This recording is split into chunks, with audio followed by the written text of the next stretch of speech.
मोदी आज transit visit पर Gwalior air force station पहुंचे। पीएम वायुसेना के हेलीकॉप्टर से मुरैना के लिए रवाना हुए। इस मौके पर एयरफोर्स स्टेशन पर महाराष्ट्र के सह प्रभारी और पूर्व मंत्री जयभान सिंह पवैया सहित भाजपा के दिग्गज नेताओं ने उनकी अगवानी की। पीएम की अगवानी के बाद जयभान सिंह पवैया ने कहा कि आज मुरैना जाते समय प्रधानमंत्री नरेंद्र मोदी ग्वालियर की धरा पर उतरे। उनकी अगवानी करने के लिए हम सभी लोग मौजूद रहे।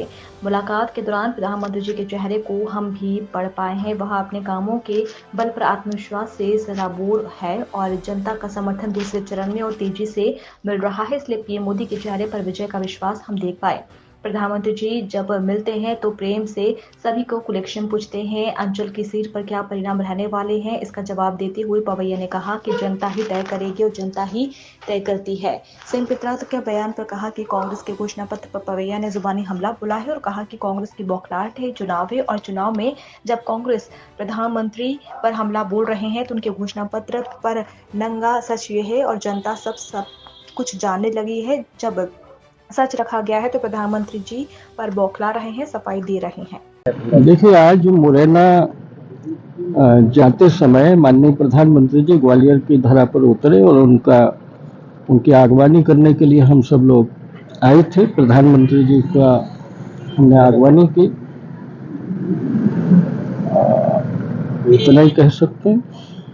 कितना उत्साह नजर आया दादा पूरा ग्वालियर चंबल अंचल से के लिए? कोई चर्चा हुई मोदी जी से इस बात को लेकर? प्रधानमंत्री जी के चेहरे को हम जो पढ़ पाए वो अपने कामों के बल पर आत्मविश्वास से सराबोर हैं और जनता का समर्थन उनको दूसरे चरण में और भी तेजी से मिल रहा है और इसलिए विजय का विश्वास हम उनके चेहरे पर देख पाए। कुछ चर्चा हुई दादा, कुछ चर्चा किसी तरह से मोदी जी से? न, प्रधानमंत्री जी जब मिलते हैं तो प्रेम से कुशलक्षेम पूछते हैं। क्या स्थिति रहने वाली है चारों लोकसभा की अंचल की?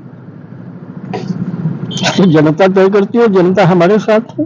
दादा एक सवाल ये है, सैम पित्रोदा का जो बयान सामने आया है और संपत्ति विस्तार कानून को लेकर उन्होंने बात कही है कि देश में इसकी चर्चा होनी चाहिए। पीएम मोदी भी कह रहे हैं कि मंगलसूत्र तक छीन लेंगे विपक्ष आएगा सरकार पर।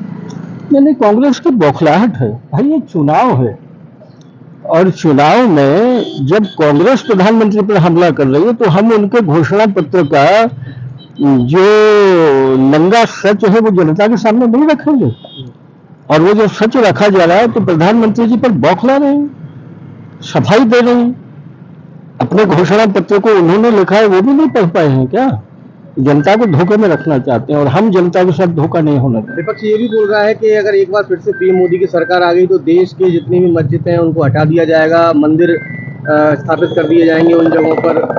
लगातार ये कानूनी देखिए कांग्रेस के पास जब कुछ नहीं बचता है तो वो ध्रुवीकरण के हथियार का इस्तेमाल करती है। अल्पसंख्यकों के भीतर भय पैदा करना और भयादोहन करके अपनी पेटियां भरना, ये कांग्रेस का इतिहास रहा है। लेकिन मुझे लगता है कि इसमें भी वो विफल रहेगी क्योंकि मोदी जी के प्रति विश्वास बढ़ा है सभी समुदायों को। अल्पसंख्यकों में कोई नाराजगी?